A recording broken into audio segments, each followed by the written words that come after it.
Hello everyone and welcome to another Pyro Gaming video. As it stands right now, at the time of recording this video, there are currently 61 exotic weapons available in Destiny 2. Now whether you are a brand new player that joined Destiny 2 with new light, or you are a returning player that's coming back from a hiatus, or even if you're just a veteran player that's kinda lazy and doesn't keep up with the latest news, chances are there are at least a few exotic weapons out there that you have no effing clue how to get. And that is where this video is going to come in. In this video, I will be telling you the sources to get every single exotic weapon currently in the game, all 61 of them. Some of them come from random drops out in the world, some of them can be purchased from Xur, some of them have to come from specific sources, or in some cases, even a quest. That's what this video is going to clear up, and I will break them down by year. Year 1, Year 2, Year 3. Let's start with Year 1 exotics that can drop from any source. Now, when I say any source, I do mean any source. If it has the potential of dropping an exotic of any kind, this includes world drops if you see an exotic engram on the ground, this includes visiting Xur and purchasing his faded engram, the exotics from your season pass, these are the exotics from year 1 that you can get from those sources.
So those are your exotic weapons from year 1 that you can obtain from any source. So now let's talk about the exotic weapons from year 1 that you need to do something specific in order to get them.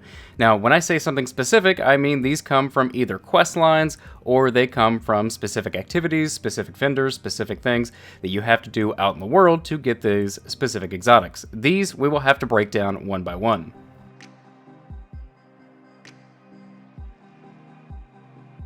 To obtain the Mida multi-tool, you need to head to the EDZ and speak with Devrim. He will have a planetary quest there that at the end will award you with the Mida mini-tool.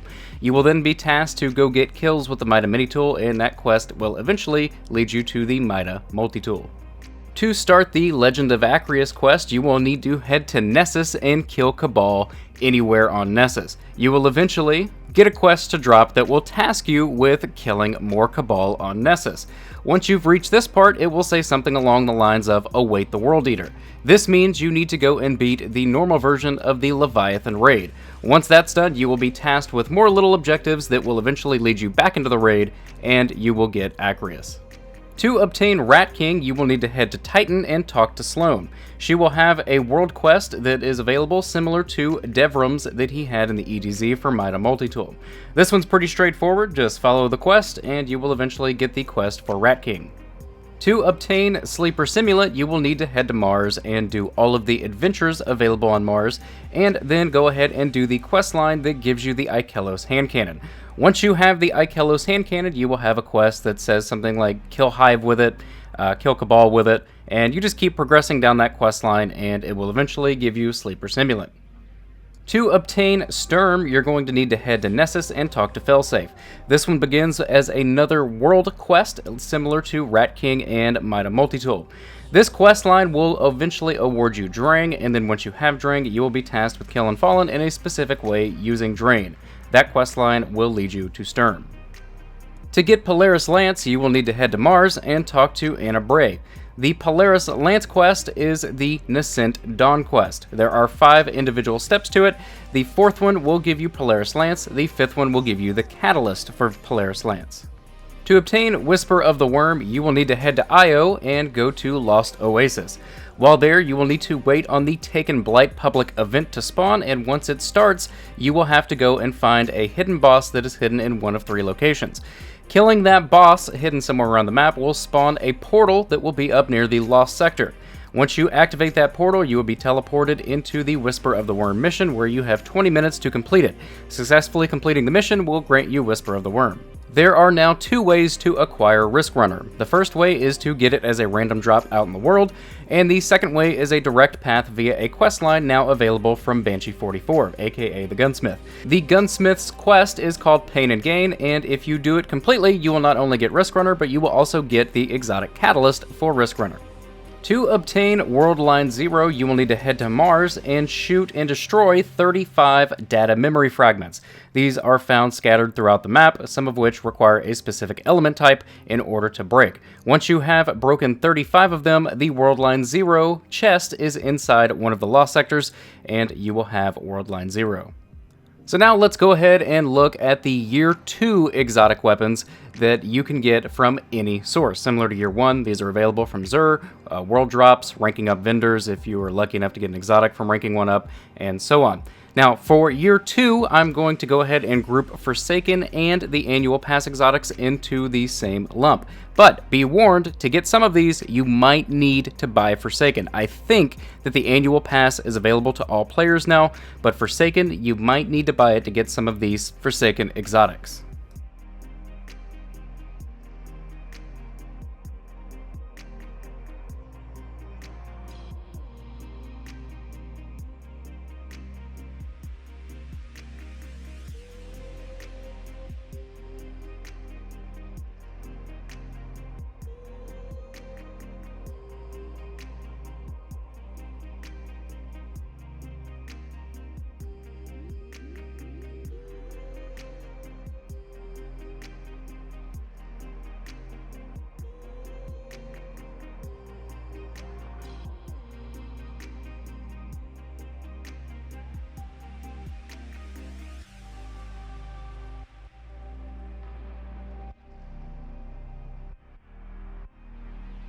Lord of Wolves is a random drop from completing one of Spider's wanted bounties.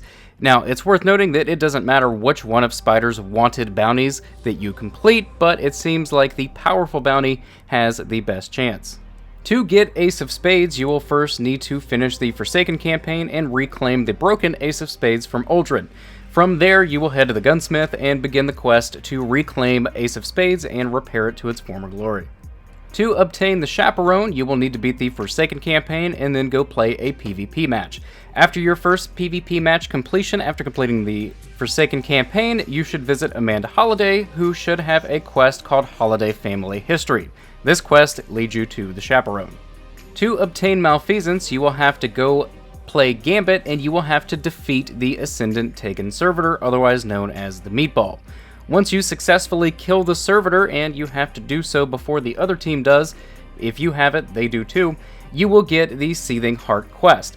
Once you get that quest, you will go to Drifter, and he will set you on a path to acquiring Malfeasance. To get 1000 Voices, you will need to not only complete the Last Wish raid, but potentially have to complete it multiple times.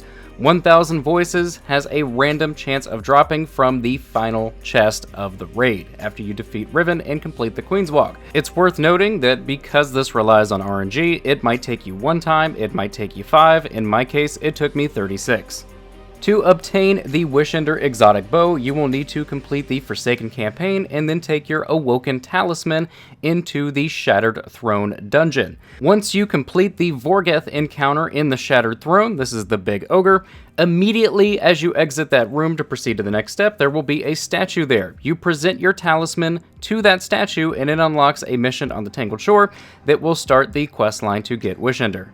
To obtain Bad Juju, you will need to go to your Tribute Hall and have to rank up your Tribute Hall until you unlock a mission in the middle called The Other Side.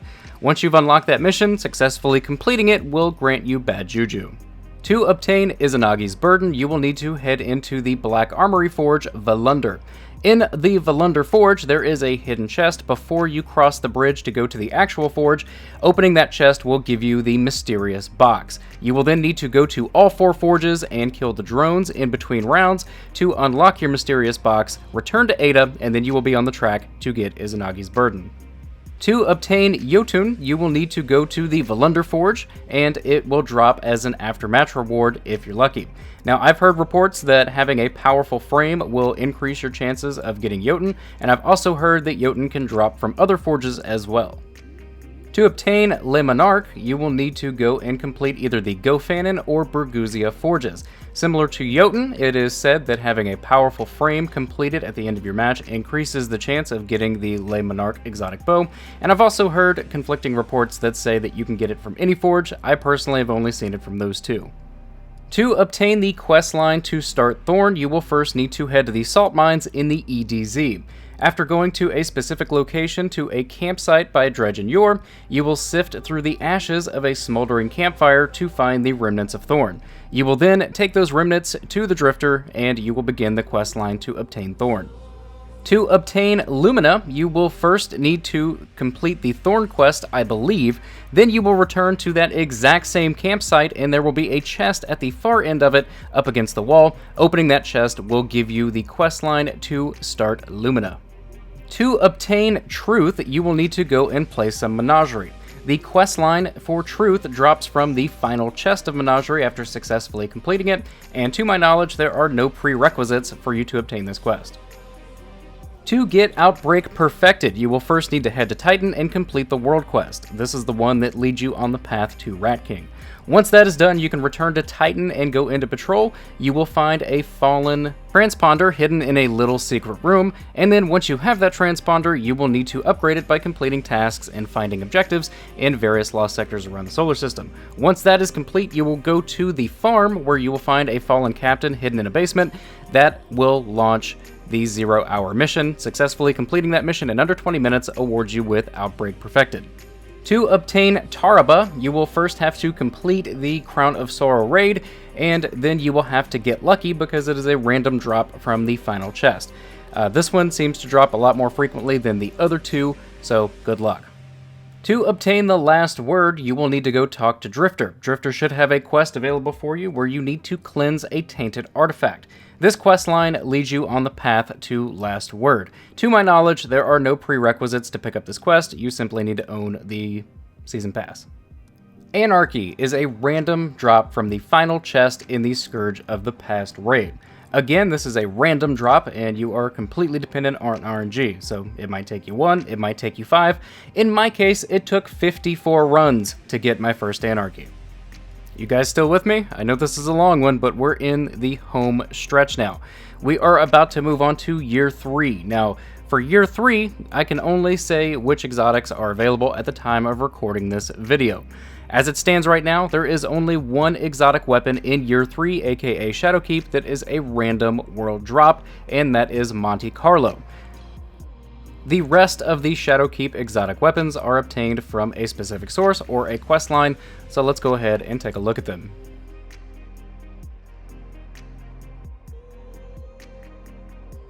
To get the Deathbringer exotic rocket launcher, you will need to complete the Shadowkeep campaign.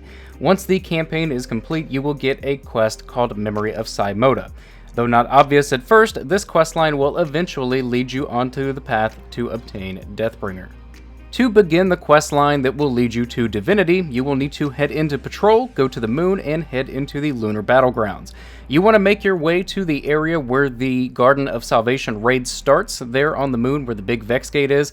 Killing all the enemies will give you the quest line to Divinity. This quest line will eventually need you to go into the raid, complete some objectives, and then claim Divinity at the end of the raid from an additional final chest. To obtain Leviathan's Breath, you will need to go speak with the gunsmith. He will have a quest available for you called the Backway. This quest will lead you on a scavenger hunt of sorts to find Banshee's lost forgotten workshop, and then you will need to go complete some tasks to unlock his vault and obtain Leviathan's Breath. To obtain Ariana's Vow, all you need to do is essentially play the game. If you own the Season Pass, aka the Battle Pass, whatever you want to call it, you will get it at rank 1. All you need to do is rank up your Battle Pass one time and you get Ariana's Vow. If you do not own the Season Pass, you will still get Ariana's Vow. Later on, you will just require more ranks. To obtain Xenophage in Patrol, you will need to go to the area of the moon where you present Eris with the artifacts and collect the chest each week. There are 4 statues there that need to be activated in clockwise order. Honestly, I don't think it matters which one you start with, as long as you get all 4 in a circular motion. Once you do that, you will obtain the quest line. That quest line will lead you on a path that eventually concludes with killing a special 980 wizard boss in the new Pit of Heresy dungeon. Once you kill that boss, you return to Eris and you claim your Xenophage. Man, that was a long one, but it is over. That is how to get all 61 exotic weapons currently in this game as of recording this video in Shadowkeep. This video took me a really long time to make, so any kind of rating, comments, shares, that would be very much appreciated. This is probably the longest, most difficult video that I've made on this channel. If you enjoyed it, click like. If you are new to the channel, click subscribe. And if you are already subscribed, you know I fucking love you.